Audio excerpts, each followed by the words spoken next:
bass player, producer, YouTuber, author, and younger brother of Trey Williams. Yes, that Trey Williams. Ladies and gentlemen, Travis Dykes is my guest today. Yes, we did it again. First, my brother Travis, and now on Dan Time, another brother Travis. Based in Nashville, Travis has been a full-time touring and studio musician for over a decade in the Music City. His passion from the very beginning has been for teaching others. He has taught hundreds of bass and guitar students. It is this passion that led to the launch of Travis Dykes' YouTube channel to provide bass lessons and a behind-the-scenes look at the professional music industry. His YouTube channel has grown to over 150,000 subscribers, and he produces new content weekly. In 2023, Travis published his first book entitled Do It Yourself Bass Method, released via Hal Leonard Publishing. You can find it everywhere books are sold. He's also launched his own clothing line. Go to travisdykesmusic.com. Travis has toured and recorded with some of the biggest names in the industry, including CeCe Winans, the top-selling female gospel artist of all time, Charity Gale, Colby Calais, Carrie Underwood, Riley Clemens, Eric Pasley, Gone West, Stephen Day, Jordy Searcy, James Williams, Draylon Young, and many more. His many accomplishments aside, I gotta say, I found Travis to be such a magnetic guy, purposeful, down to earth, and it's easy to see why so many people are just drawn to him. Okay, let's get to the conversation now. Folks, it is Travis Dykes time. Thank you for being a listener. That's a big part of the Dan Time podcast. Hi, I'm your host, Dan McArdle. Thanks for being here, but gratitude is something that I want to emphasize because it means a lot to me that you're driving, you're waiting on somebody, you're in a waiting room, you've got your AirPods in, and you're listening to my show right now. I appreciate you as a listener, and I don't take that for granted. Man, I could not be more pleased today to have a guest that this is a real alignment of values, I would say, and it just so happens to be a sibling, a brother of a guest that I think you all enjoyed from just a few weeks ago, Trey Williams. My friend Trey, before we got off the phone, I think some of the end of the episode chatter, he said, look, you've got to get in touch with my brother, Travis Dykes Jr. And that's all I needed. If I got a referral from Trey, it doesn't matter if his brother is a warehouse associate, if he's a dentist, that's enough for me. But lo and behold, I checked him out and I was like, wow. This is a big deal. And Travis, you're doing some great things out there, impacting people in a big way. We'll get to that in the episode, but let me just stop and say, thanks for being here on the Dan Time podcast. Thank you for having me. So this is how we got connected today. Travis Dykes was through Trey Williams, which he checked the box just being in my network. And here we go. What are you doing right now, April 2024? What's on the front burner for you right now? Oh, man. It may be multiple things. Yeah. Well, it's a lot of things right now. First of all, thank you for having me on. This is a really, really dope opportunity. I always get, so much energy from having conversations and things like that. Honestly, right now, there's so much on my mind, so much on my plate. But just the most current and recent, or I guess, thing that's about to come up is I'm getting ready to head to Australia this weekend for about 9 or 10 days to teach some clinics and also do a live recording with an artist there, playing some music and different things like that, recording an album. And so that's kind of like at the forefront of my brain, but there's even though it's only a few days until that happens, there's still so much I have to do right now for other things, because I don't know about you, but whenever I do a trip or something like that, I'm always having to do work for the trip, leading up to the trip. Right. Yes. And that's my life right now. Well, I can definitely relate to that.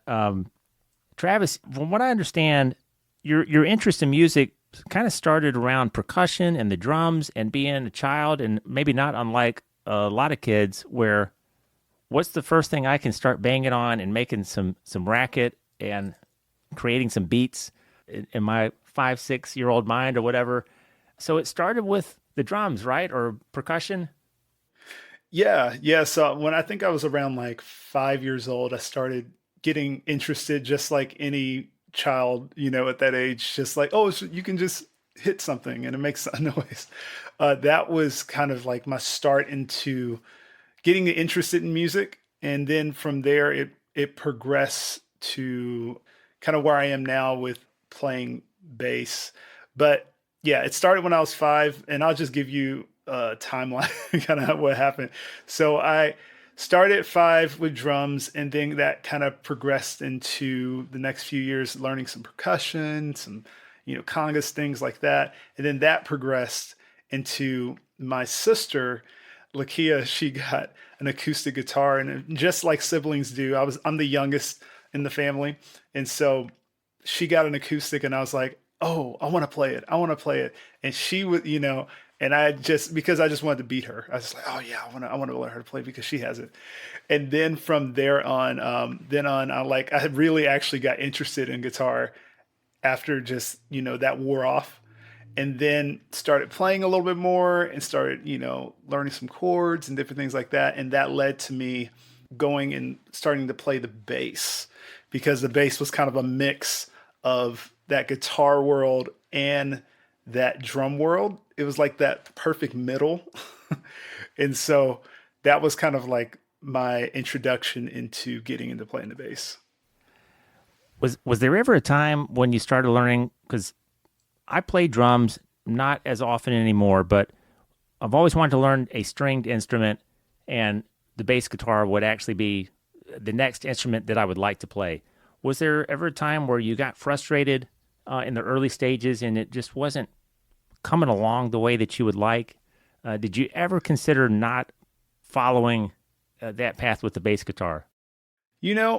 Honestly, to give a little backstory, I actually didn't really get into the bass until I started playing at church. That was like a kind of my introduction into playing and, doing that whole thing.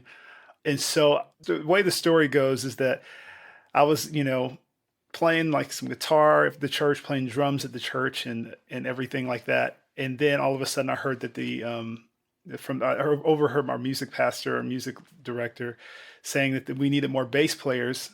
And pretty much I was like, oh man, I saw extra bass back in the closet, and asked my pastor if I could borrow it. And that's how I got into learning the bass. And I started learning for services to play, for midweeks and all that kind of stuff. But to answer your question, as far as frustration goes, is that the first bit of frustration I ever had, my pastor had told me, because I didn't know how to play bass. And so I just knew that it seemed like it was easy to pick up.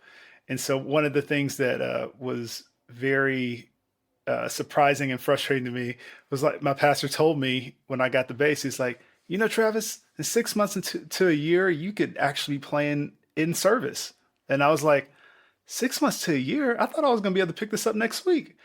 And that was honestly kind of the first frustration I ever had with playing bass, because I thought it was going to take forever. And so what I did is I started, hounding in like practice time and just working. I was a teenager, so I had all kinds of time. When I was a teenager, I thought I didn't have any time, but being an adult now, I was like, oh my gosh, I had so much time. And so that was kind of like when I started working through that. And so I worked really hard, I think about 2 months or so. And after practicing all that time, I played my first service, and that was my first time playing in front of people, playing in front of, with a band and different things like that on the bass. And that was kind of like how I, got started with that. But they always say this about bass, though, which is, something I've learned over the years as well, is that bass is like one of those instruments that it's easy to pick up and start playing, but it's hard to progress in. and get and master. And the reason why that is because, it's everybody thinks about bass as like, oh yeah, you just play a note, or four notes or whatever. And you're just playing that root, that little, whatever that you always hear. But whenever you're trying to get to that expert or professional level, that's where it's just like, oh man, I actually have to have rhythm.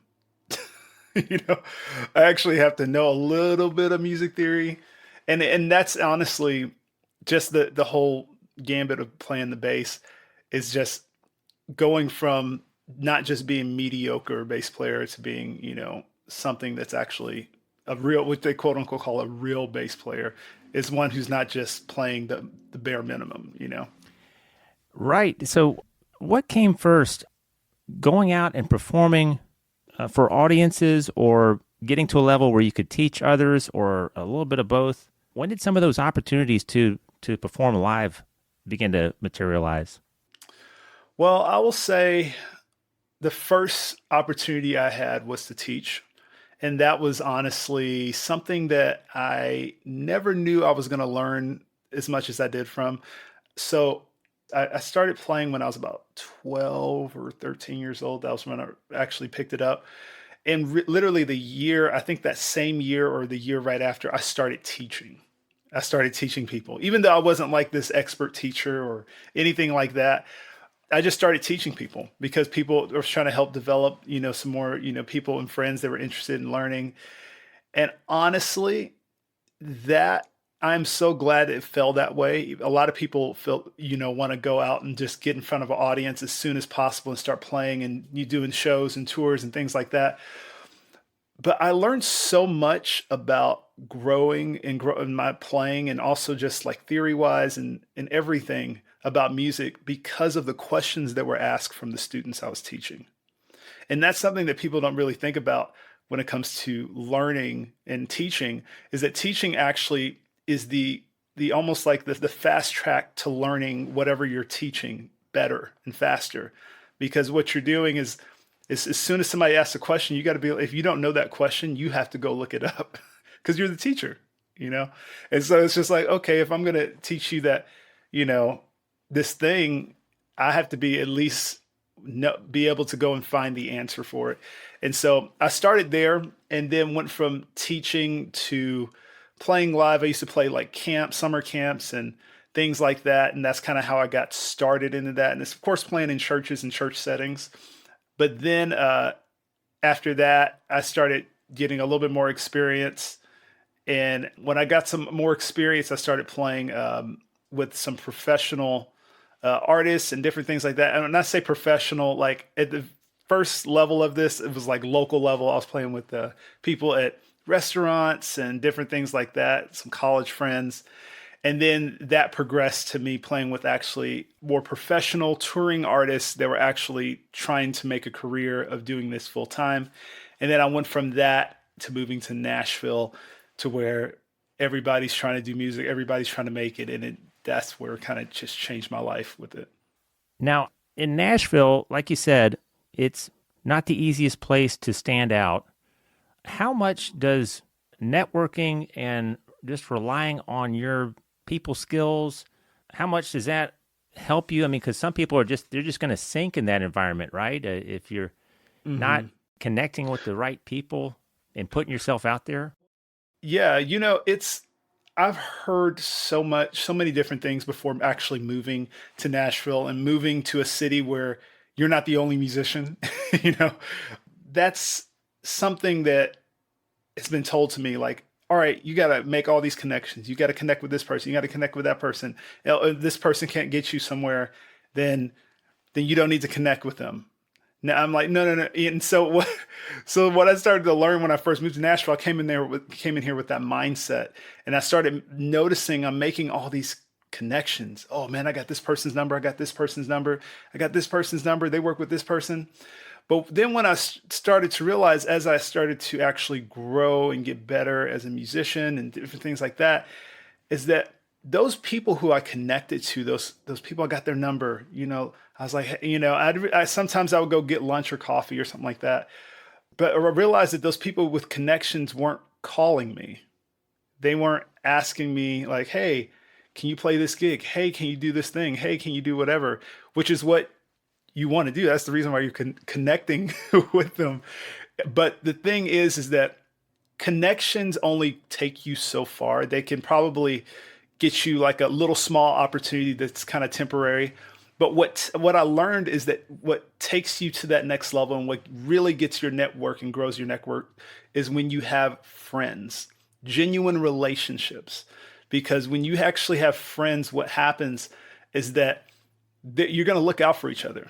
It's like if I get like this, incredibly huge gig or opportunity, I'm not going to go to someone who I barely know.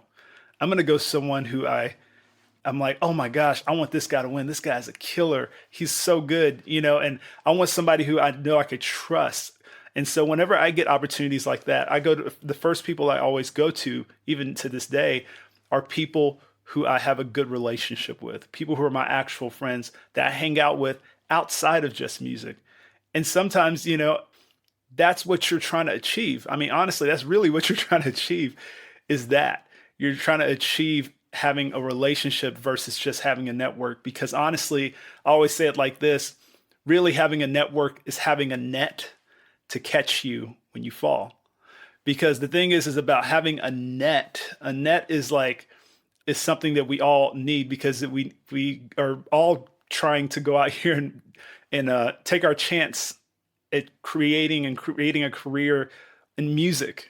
We're not going to go out here and, without a paddle and just expect to go. You need some help. You need somebody to help you with that paddle. You need somebody to, kind of be a part of that. And so, yeah, so when it comes to networking, I do think that's a part of it, getting to know people, but it's not in the way that you think. I think it's definitely all about creating genuine relationships. And I will say this, and just to kind of end this thought, is that sometimes when you relocate, it's not even just about advancing your career, but it's about building yourself up to a level to even meet the minimum. Okay. And so like I always say, when I moved to Nashville, I realized that everybody who comes to Nashville, Tennessee, doing music is like the top from all the other cities they come from. They're like at the top of their game. They were the band, in their city. And then they moved to Nashville trying to make it. And so the bottom level in Nashville is like the top level everywhere else. And so what happens is that because you just moving to the city and just moving to a location where there's people that are going to challenge you, it takes your level up just by moving here and just being surrounded by it. Like I remember I came here and I didn't even realize the impact it had on my life. I moved here, and then I went to a church service, just like church service. There was like, oh yeah, this Bible study or whatever. And I go there and I'm just like, oh my gosh, this is the best music I've ever heard. Like live music I've ever heard. And this was just a church. It wasn't even a big church or anything like that. And I started to realize really quick, wow, I've got to level up to be here, to even just be, because sometimes the waiter or waitress are better than you, like, as a musician. And so, yeah, no, so I think there's a lot of different ways and things that people say about that, but I would just say genuine relationships and just letting the location build you. I'm just so taken aback, and as soon as you said that about building a network, I think it gets lost on some people who maybe they're not thinking that, listen, we're here for a bigger reason than just to figure out how Steve can get me to Joe so that he can help me do this, and then that's what I need done. People are not a means to an end. Life is about friendships. It's about being interested in other people, asking someone, you want to go have coffee, you want to go grab a bite to eat. What are you doing? When are you playing? Like if it's a musician, when are you playing next? I want to go hear you play. And to be interested in that person, not because of what they can do for you, but just because it's the right thing to do. And like you said, your network will blossom as a result. And in order for people to want to even help you, if they like you, they're willing to go up to bat for you. And in sales, they say no, like, and trust. If most people aren't going to do any business with you unless they know you and then they like you, and then trust is the final one. But great stuff there, Travis. I love that. I love that perspective. Now, as a YouTuber, in the beginning, this was not something that you thought this thing's going to really blow up. Take me back to the early days and when you thought, hey, why don't I put myself out here and start this YouTube channel and try to teach people how to play bass? Well, honestly, whenever I was starting learning how to play bass and different things like that, YouTube really wasn't a thing yet. Like it wasn't that came up later. And so what I was doing is I was learning from books, watching people like in person, actually watching somebody in person playing and different things like that. But what I started to learn as I was playing is like, man, the way that I learn things is a little bit different than the way other people learn things. And so what started to happen is that I would get these ideas, these thoughts, and I would just like be like, I wonder if anybody else thinks like this. And so whenever YouTube started to come around, I was like, you know what? I'm going to post a lesson and just see if anybody because I felt like if I was looking on YouTube or looking for something, this is something that helped me. And so what I did is I posted a video. It was just like me in the living room of my parents' house. I think I was a teenager. I don't even know I can't remember. How long ago was that? I can't even tell you how old it was, but it was in my parents' house. And honestly, I posted that video and I was like, oh, okay, cool. Didn't really look at it. And then I was like, you know what, let me post another one, and didn't look at it. I knew nothing about analytics. I knew nothing about anything. I didn't get on YouTube to like blow up and become a YouTuber or anything like that. I was literally just genuinely doing it because I was like, oh man, maybe I can contribute to what's happening here. And so I started doing that, and so I started posting a little bit. It was no consistency. It was just like every now and then I probably post like 5, maybe 10 videos. And all of a sudden somebody asked me a question. They were just like, oh yeah, you have a YouTube channel, right? And I was like, yeah, I don't know how we were talking about it. But then they asked me like, so how many subscribers do you have? And I was like, you know what? I actually don't know. And so I went and to look, I just, went on my computer, looked really quick. I honestly, probably just 2 seconds, just look at the screen. It's like, oh, and I saw 1 and a 2 and I was like, oh, 12. Okay, cool. I got 12. And so I told them I got 12 subscribers. And then later that night, I was like, you know what? Let me go back and look at that. And I looked on there and it's actually a 1.2K. I had 1,200 subscribers. And I had no idea, which if you don't know anything about YouTube, to get to the place where they'll pay you, you have to have 1,000 subscribers. And so that was like, I didn't even know I passed that threshold. That wasn't like that thing, that zero to 1,000 thing, which is the hardest. If you're a YouTuber or trying to do YouTube, that's like the hardest area. That's even harder than getting from 10,000 to 100,000. That 0 to 1,000 is a tough like subscriber count. But that's how I looked at that, and I was like, oh wow, people are watching my videos. I had a few videos that had a few thousand views, and I was like, oh wow. And so from there on, I just started posting. I didn't get serious about it for a while, like a while. I just like posted every now and then. It was kind of like my little self-expression for a little bit too, because I would go in there and I'll play stuff, play covers and things like that. Actually, funny story, when I was in college, I posted a video. It's a Tasha Cobbs cover. It was in my college dorm room. And the reason why I posted that video was because I was frustrated because I was wanting to play with the gospel choir so bad, but they let me sit in the practices, but they would never let me play. And so I practiced all these songs. I would practice. And I'd be at every practice, even when I had tests due, I was there. And they say, oh, you can play this one song. And then when it got to it to let me play, they didn't let me play. They let this other guy play. And I was like, oh, I was like so mad. I was so frustrated. And so what I did, I was like, I don't want to take all this time I spent learning this song and just not do anything with it. And so I made a video, put it on my YouTube channel. I actually think it has like maybe 70 or 80,000 views now. But that was like something that was it started to become a self-expression for me in that kind of way as well. So yeah, that was kind of like just a little bit of a gist of how I got even into it. I started watching a couple of these videos, and here's what I think resonates with people, because there's so much out there. Any topic you want to learn about, presented in so many different ways, but within about 3 seconds, Travis, just trying to be unbiased, I picked up on the fact that this is a guy that I'm already in. I like him. I like his presentation. I like his demeanor. He knows what he's talking about.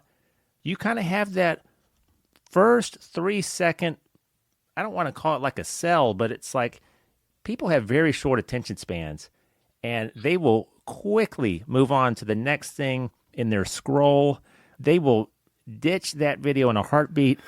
But just for me, that was the impact I got. And I think that's one ingredient of how it has resonated with people is that there's a likability factor immediately. It doesn't take half a minute, which is an eternity for a YouTube video. But I'm serious, man. Like 2 or 3 seconds in, you're like, yes, this guy, this is what I believe he's an expert.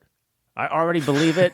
I already like him, and just a lot's happening. So, big compliment there. I don't want to, send your head up into the sky in a balloon. Some people, I think. Oh, but, but people have told me, what's that line? Don't make his head big or whatever. There's a saying or something. But I mean it. So. Oh, thank you. I appreciate that so much. And then it's things that how to play bass in different ways, how to improve your slap bass overnight, gospel bass. Are bass amps still relevant? Taking your slap bass from beginner to pro. And then, man, you got a video here making a $100 bass sound like a $1,000 bass, over 500,000 views. A day in the life of a church music director, touring perspectives, what it's like on the tour bus, the grind of the tour bus. I haven't even cracked into half this stuff, but how exciting! And I'm really happy for you.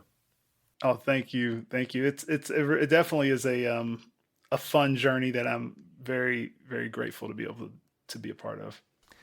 Now, I understand, like a few years ago, that you had a moment in a music store where you ran into one of your YouTube followers. This is like one of your first followers, or you'd kind of surpassed a threshold, and then you met some guy for the first time. It was where you were like, "Oh, these are actual people that I'm impacting. It's not just a number." Yeah, so that was I was actually in Birmingham, Alabama, which is where I'm originally from, or I grew up, and I was in a Guitar Center. I was there visiting. I think I was in college actually, and I was there visiting, and I went to a Guitar Center just because that was what I like to do, just go and play these instruments that I couldn't afford. And honestly, I was sitting there and I was playing, and this guy came up to me and he's like, "Do you do YouTube videos?"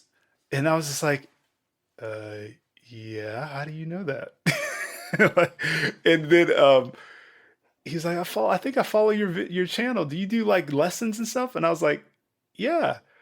And he was like, oh my gosh, dude, can I take a picture with you? And I was just like, and that was years ago, but that was one of the first moments I was almost like validation of like, okay, people are actually watching. Because I think with social media, a lot of times, especially as someone whose career is mainly off of social media, not mainly, but it's a big proponent of what I do is off of social media. Everything is just about numbers. It just looks, everything is numbers on a page. It's like, oh man, how many views did this do? How many watch hours did this have? how many comments does this have? But you never really think about it as real people. And that was the first time I think in my my career doing YouTube, I was just like, oh snap, these are actual people. When it's 1,000 views, that's potentially 1,000 people watching this video, And so that was like one of those things where I was like, wow, this is actually impactful. And I think what changed and shifted in my mind from that moment was that I needed to be more serious about this. This is like something that is actually impacting people, because then from then on, just to add to the story, some years down the road, after I really gotten serious about YouTube, which was probably towards when I was about to get married about 5 years ago, I had like this reality like hit in my head of like that I didn't want to be doing gigs my entire life. And I was like, I have this little YouTube thing. I used to have a music school and things like that. And so, but I had this that reality hit, and I got serious about doing it. And I remember there was this person I met. It was this guy. I was playing an event and I met him, and he told me, he said, because of what you've been doing on YouTube and the videos you put out, he said, I went from not playing the bass to playing the bass at 4 different churches, and also traveling and doing it as a career based off of just watching my videos, which for me, I don't ever like to, sound like I'm being boastful or anything like that. But that really just kind of changed my life in the sense of realizing, hey, this has a deeper impact than what you think. Cause and this is, not trying to get preachy here, but the thing is with social media, a lot of people don't realize is that even though it is about numbers, it is about that when, learning growth and different things like that. What you put out there, the creation and the message that you put out there can impact people more than even if it's a small amount, even if it's just 1,000 followers, if it's 5,000 followers, that doesn't, your influence is so much more important than just numbers. And that's something I started to realize, is that my influence is started to grow. And the thing is that whenever I say something, now people are listening.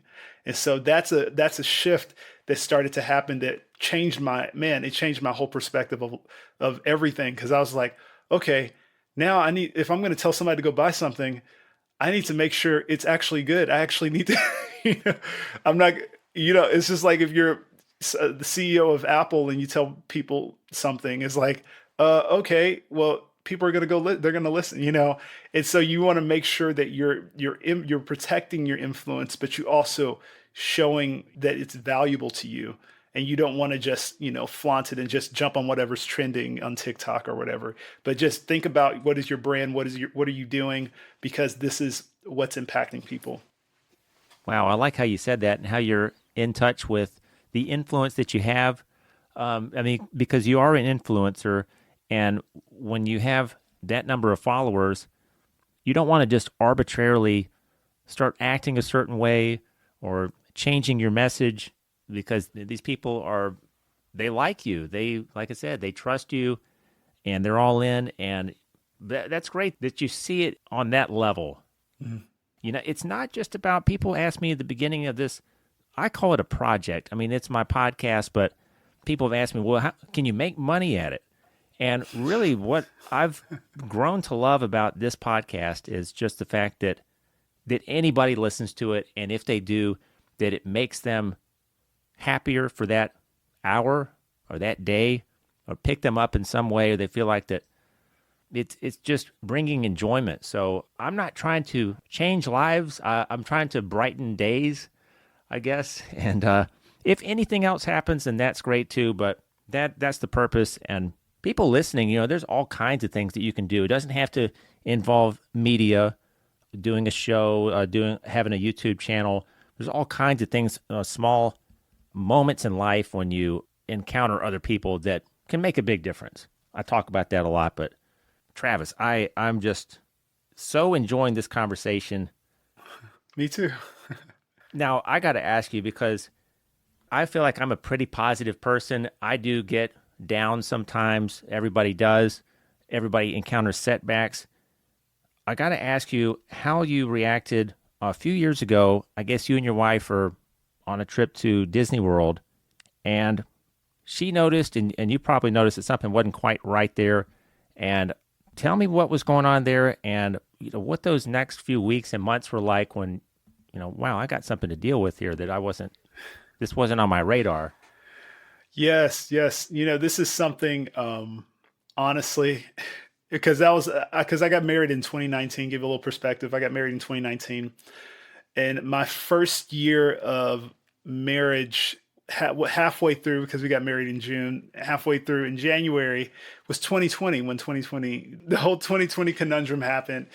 And honestly, 2020 for me, just to be honest, was about to be the biggest year ever. Like I was about to be going on tour with some of the biggest artists. Like I was like so stoked. Like April, March, my calendar was full, and I was like so excited about it. And whenever January hit, it just kind of just set. This was before we even knew that COVID was a thing yet. And whenever January hit, it changed everything. So right after New Year's, me and my wife and some friends went to. It was like our first trip, married, and we went to Disney World. I've never been to Disney World my whole life, and so I've always wanted to go there. Went there, and man, it was awesome. But there were some incredible things that happened, but something happened that kind of changed my life. So I think we were day two. We were going around the parks. We were, just doing the whole thing. I just I felt super sluggish. I was like, I couldn't stand that long. And I just I was getting super exhausted, going to the restroom literally every 5 minutes. And my wife was looking at me. She was like, "Is something wrong? What's going on?" I mean, this was like the most mixed emotions, because we were like leading the parade at Disney World, because they chose us. Like they only choose like one group the whole time. This was like the same day. Okay. So I'm like the grand marshals. We were the grand marshals of like the parade at Disney World. And I was like, oh my gosh, my first day at Disney World, and we're grand marshals. It was like so many incredible memories. But then I started feeling this, and my wife was like, "Hey, something's going on," because it kept going on. And so we went to the urgent care after that, and the doctor told me that I had diabetes, and that was something I never knew was happening. I did not know that what was going on, and my sugar was like at 389 or something like that, and it was really high at the time. And I was like, oh my goodness, I didn't really know how impactful that was. And so she told me that, and that just kind of rocked my world. And so that was kind of like what happened when we went to Disney World. And there was just a whole lot of other things that happened, and this was just kind of how the year started. And so I was like, okay, all right, let's what am I going to do? And so I think I get this from my parents. My parents are very like strong go-getter, type people. Like they're very they just have like a lot of discipline in what they do, and they're really strong. And so I was kind of stubborn too. And so what I started doing was, when I got home, I like completely cut out all sugar, because I was just in diabetic range from what they were telling me, my A1C and everything. And so I was like, my doctor told me, he was like, "Hey, if you lose some weight, you could probably get rid of this." And I was like, okay, cool. I cut out sugar for 2 months, 2 or 3 months straight, just like no desserts, nothing. And my doctor told me, literally, he said, "Hey, don't just cut sugar cold turkey, because you can't like keep up that lifestyle forever. You're going to have to bring some kind of, sugar in your life at some point." And so, of course, I didn't listen to the doctor, and I did that. But what happened is I think I lost about 20 or 30 pounds within those 2 or 3 months. And my doctor said, "Man, whatever you're doing is great." And so what started to happen, and I didn't even realize it at the time, is that because I did that little stint of like not having any sugar, it changed my palate. And so because of that, I started to not want as much sweet things. I couldn't eat as much sweet things. And that led me to losing about, I think, close to 100 pounds. And so, yeah, so, which that was, but that was over the past like year or so, that entire year of doing that. So that was kind of how the year started. But yeah, there was like quite a start of that year. I don't know how far you want me to go into the story because this could go on. Wow. Now, at any point, did you think, "Oh, this is such a drag. Why am I having to deal with this?"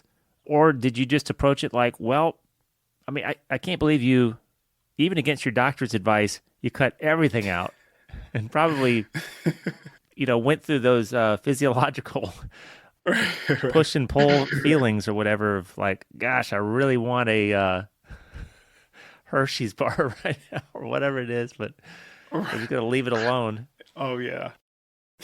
But did you? Yeah, mine was ice cream.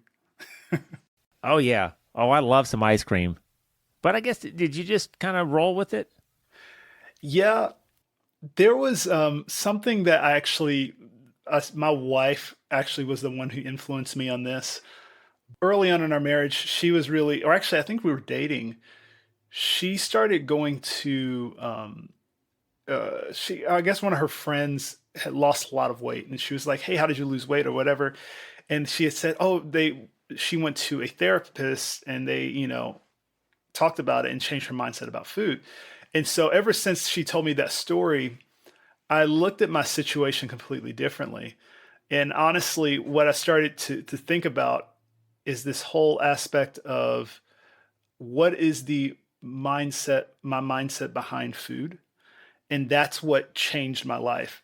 Because a lot of times when we eat food, we only eating for pleasure. We're not really thinking about what it's doing to our bodies, how it's affecting our brain, how it's affecting our performance.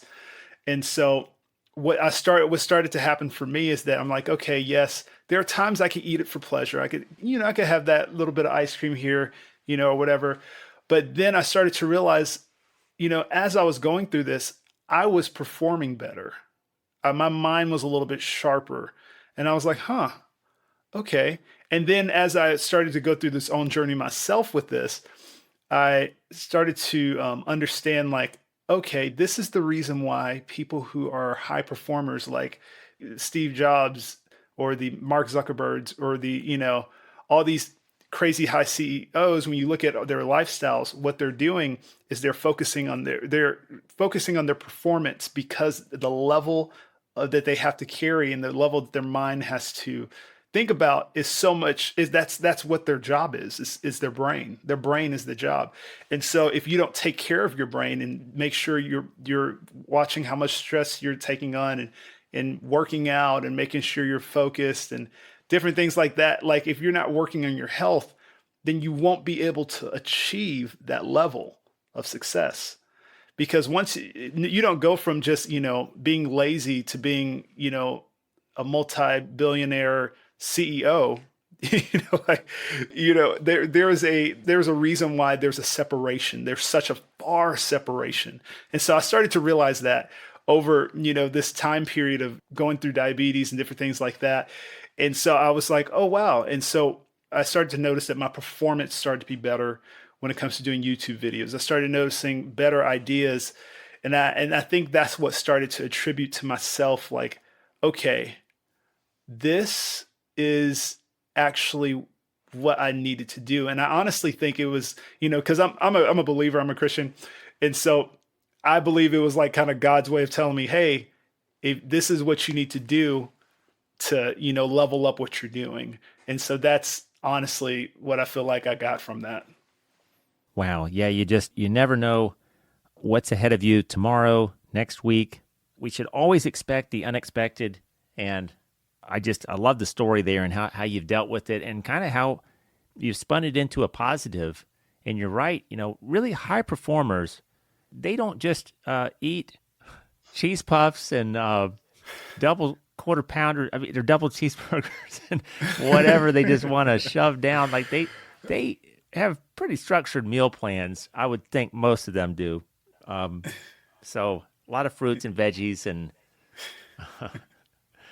so I like the story and how you've reacted, and great stuff there. Travis, I don't want to get too far here without mentioning the book that's on Amazon. Is this right? Titled Do It Yourself Bass Method? Yes. Yes. That's a book that I just finished and released with Hal Leonard, which is a music book publisher. I just released it last May, 2023. And so, yeah, it's out there. Basically, the whole concept of the book is taking you from not knowing anything about the bass to being able to play with the band by the time you get to the end of the book. That's kind of the whole goal. It comes with DVDs. It has music, a lot of common songs and things that you may have heard before on the radio and different things like that. Now, also, folks, if you go to the website, travisdykesmusic.com, that's Travis, common spelling, like my brother, which I didn't even mention. We're so far along here. My brother, Travis, has finally appeared on the show after many months. So the second Travis on the show today. I love it. I just love talking to another Travis as well. But go to the website because you've got an apparel line. Yeah. I've got some just kind of some fun merch. The way I kind of started the idea for it is that I want to make good quality merch and good quality clothing for musicians that are traveling that they can wear and that they could use that's minimal. And so if you look at any of my designs, it's like a small design, like the shirt I have on right now is actually one of my designs, which is just like a small little, logo right there in the middle. It's just so it's easy to put with other things and it's not too overbearing, because that's the one thing that I never really liked about a lot of, clothing designs and stuff. So, but yeah, I have that on there. Travis, I hope this question isn't too generic, but who are some influences, people, bass players that you've liked for a long time, or maybe somebody that you've just kind of picked up on in the past few years? Do you have some guys or girls that... There's a guy named Justin Rains. He's an incredible gospel bass player. He's impacted me a lot, definitely, over the years of being a bass player. But there's another bass player as well that's a completely different style, completely different world, is Pino Palladino, which he is a bass player. He plays with The Who. He plays with the John Mayer Trio. And so, he's incredible. And if you're a bass player and you don't know who Pino Palladino is, you need to go search his name, right now.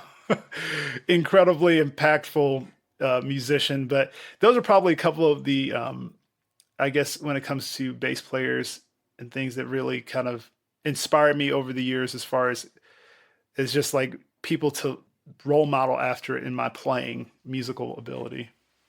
Couple more questions here. If you're up for it, Travis, we're going to have to do a part 2. Oh, yeah, for sure. How about this? The first time that you got a touring gig and you're traveling around and it's a whole new experience, were you nervous about the whole thing? Were you nervous about just the stage performance, or were you like, this is fantastic, I'm so thrilled to just finally be doing this and being up in front of an audience? Like, that first time, what was it like? It's funny because there's a few different levels of this to me, because I've been playing in front of people since I was 13, but it's a completely different world when you're doing it for money. When you're doing it to get paid, whole nother world. And so I will say, one of the first times I was playing, did a tour with a signed artist, and that was the time I learned so much, because we were traveling, playing these opening sets for big artists, opening for big artists and doing these things. And I remember I started to realize we're traveling and doing all these different, being in the airport, going to the hotel, traveling in a van for 90% of the day. And we are only going across the country to play a 30-minute set. They were only going to play 30 minutes of music. And I was like, wow, that was something that impacted me so much, because I was like, oh, wow. So this is, I've got to learn how to just hang with people pretty much the whole time.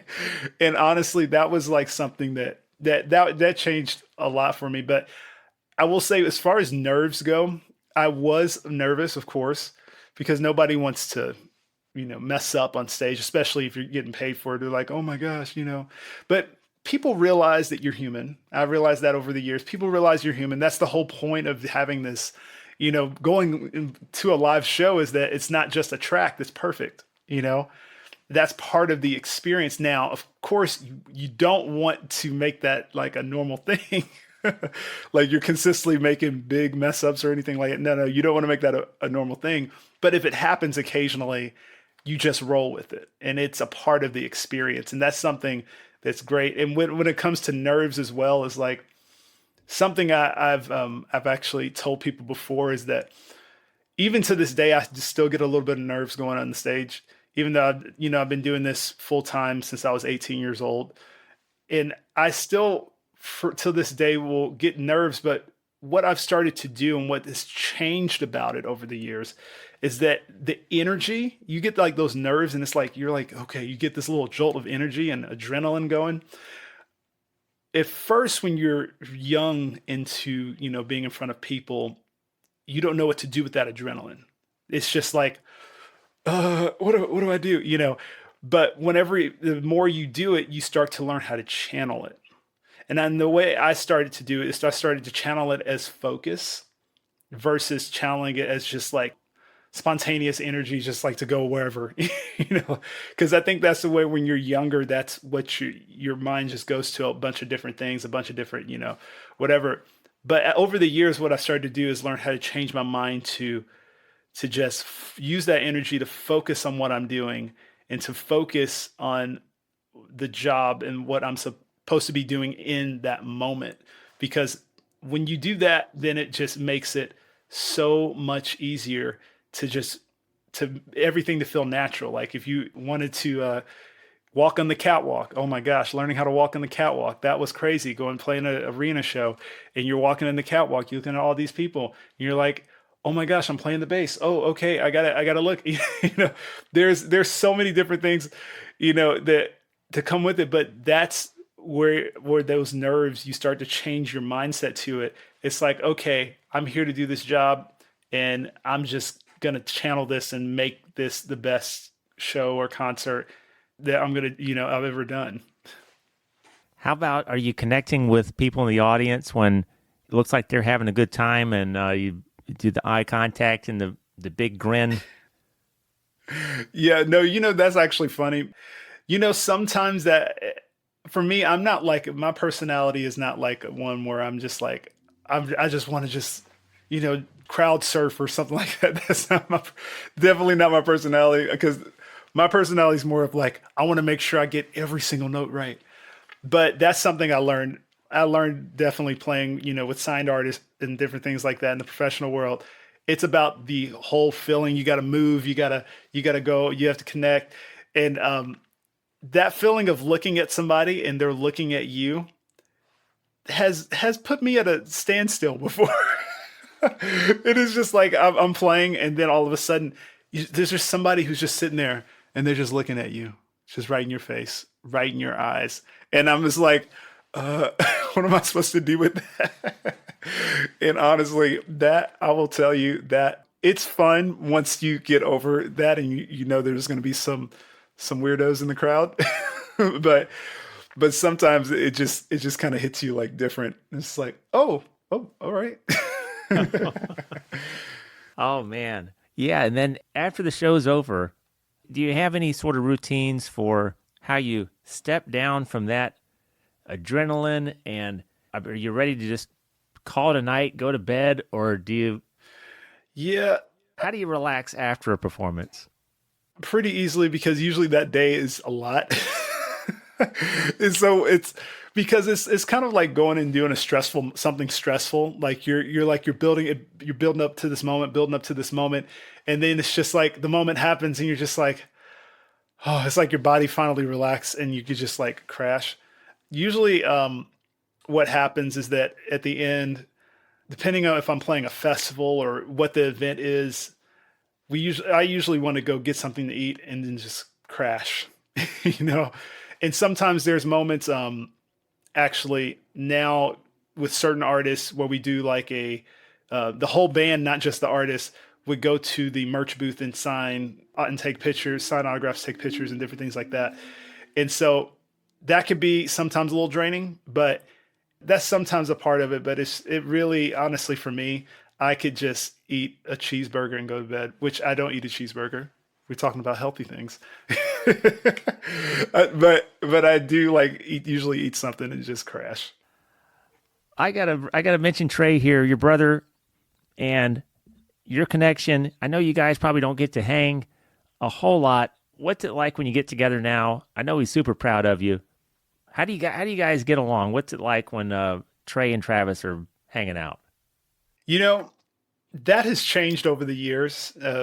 It's always like this dynamic because me and Trey's 14 years different. Like we have a 14-year gap between us. And so there's always this big brother, little brother dynamic always. And so I think it's been great, and it's changed over the years because now I feel like I've kind of earned a little bit of respect from him, which is, awesome for me because my whole life I've been trying to earn respect from my big brother. And so, but I was actually thinking about this because I figure you may ask, the correlation and, about me and Trey.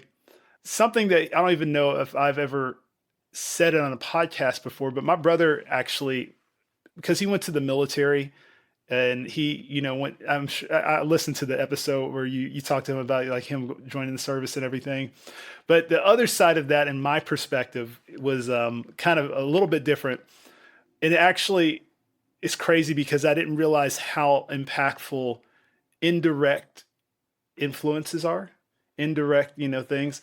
And so this was an indirect influence moment, and so when I was younger, he went to the military. I remember, the whole story, my mom and everything, and everybody like, oh my gosh, what's going to happen.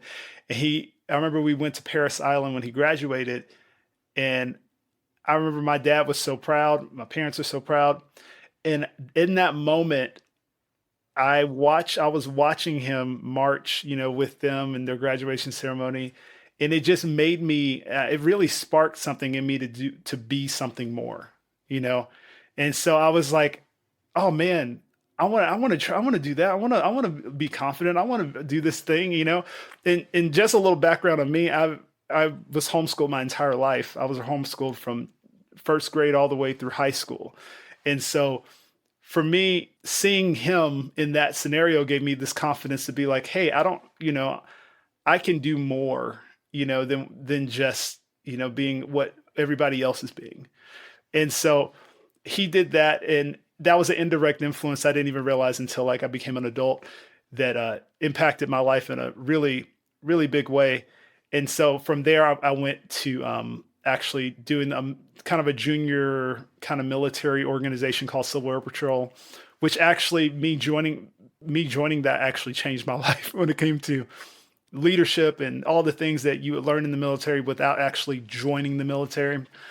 And so I will say like that's impacted my life. And I think that's impacted our relationship too, in a way that this kind of unspoken, because the dynamic of our, my life growing up with my siblings is that we weren't always just like open communicators always, And so I think now becoming and pushing this open communication and also just being open about things like, hey, you had an impact on my life and I never told you this, that's kind of like how our dynamic is starting. It's almost like we're rediscovering each other at this point of like, oh man, yeah, that I didn't even know that about you. Like I was actually listening to the podcast when y'all were talking, and I was like, man, I actually didn't even realize that.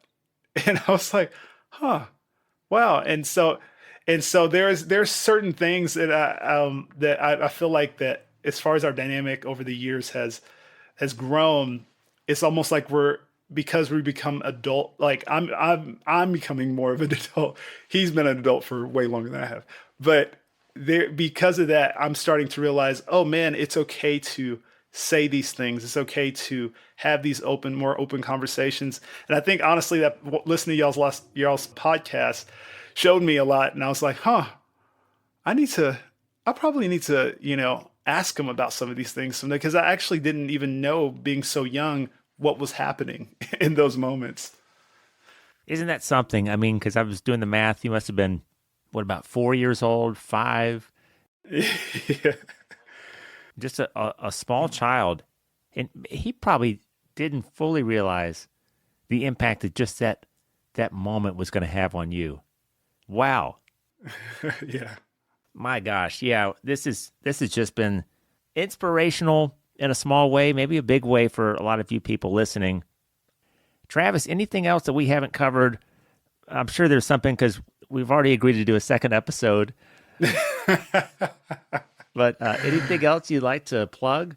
Um, well, yeah, I'm always working on stuff. Definitely go check out my YouTube channel. I'm trying to continue to post more and more entertaining content for you guys. That's not just around bass, but around just the whole music lifestyle as well. So definitely go check out my channel.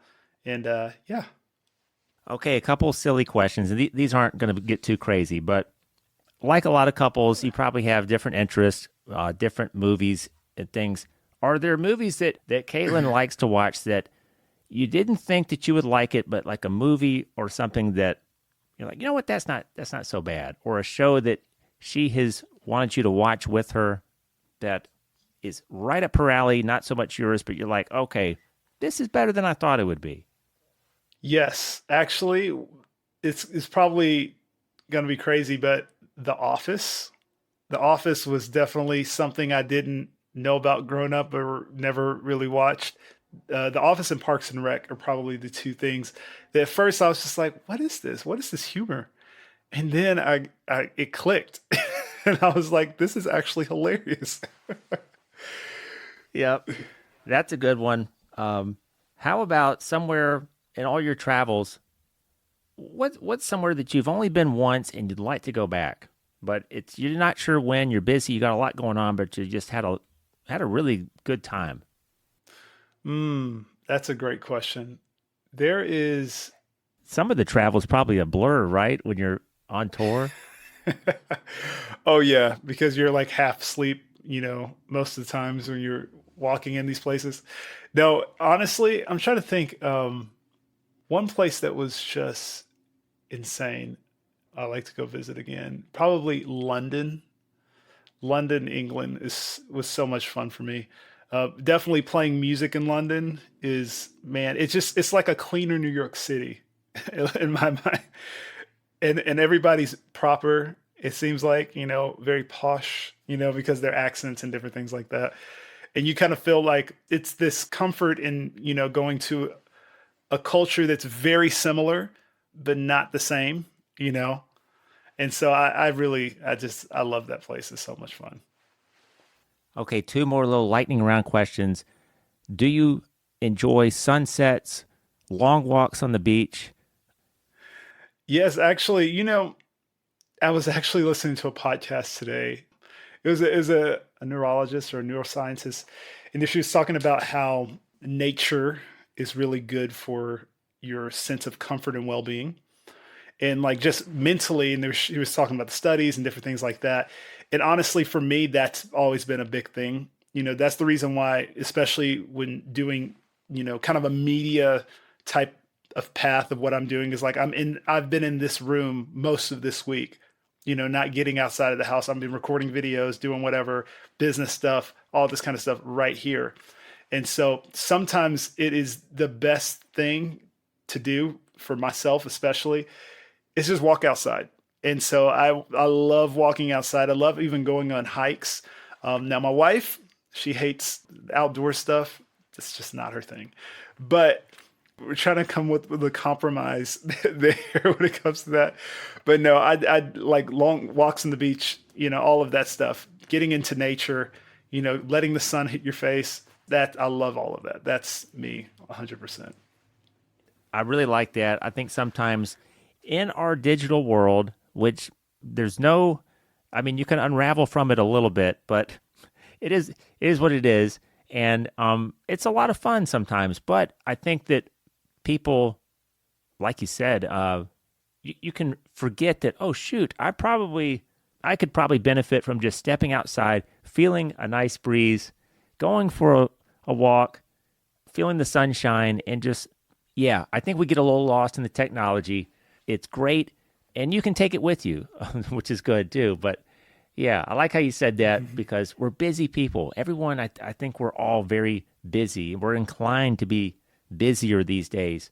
But yeah, make sure you get out and enjoy your surroundings wherever you live. You've got some kind of nature trail or park. Okay, last question here. You saw my cat earlier. I had to get her out of the room, but anyway, do you like animals? Are you a dog or cat person? If I had to choose, probably a dog person, but we don't have any like pets or anything because me and my wife we're just too busy right now to do it. And honestly, for me, I told my wife this. I was like, I'd much rather have like an actual kid instead of actually having a pet because you're pretty much is from all like because we had pets growing up. It's pretty much like taking care of a kid.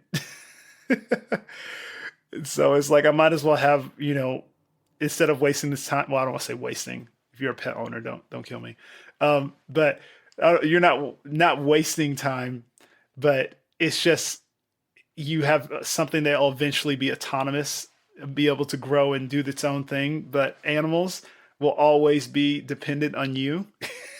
So for their whole life. Yes. Animals are great. I I grew up with dogs. I really like dogs, but I've had cats for a little stretch now. I have a 10-year-old cat and a couple kittens that we adopted as well, but it works. It works for it works for us, um, but with animal adoption, there's a lot of good opportunities there to rescue animals, but be sure that you're pairing yourself up with the right animal because they require a lot of attention and maybe more than some people realize that they're willing to give. And I'm going to get in trouble for this, but Travis, I would be lying if I said that I don't sometimes think about the day where there's not any pet hair in my house. Um, White cat hair on my navy blue pants. Like I do think about that time, and I don't want to usher it in. I like my animals, but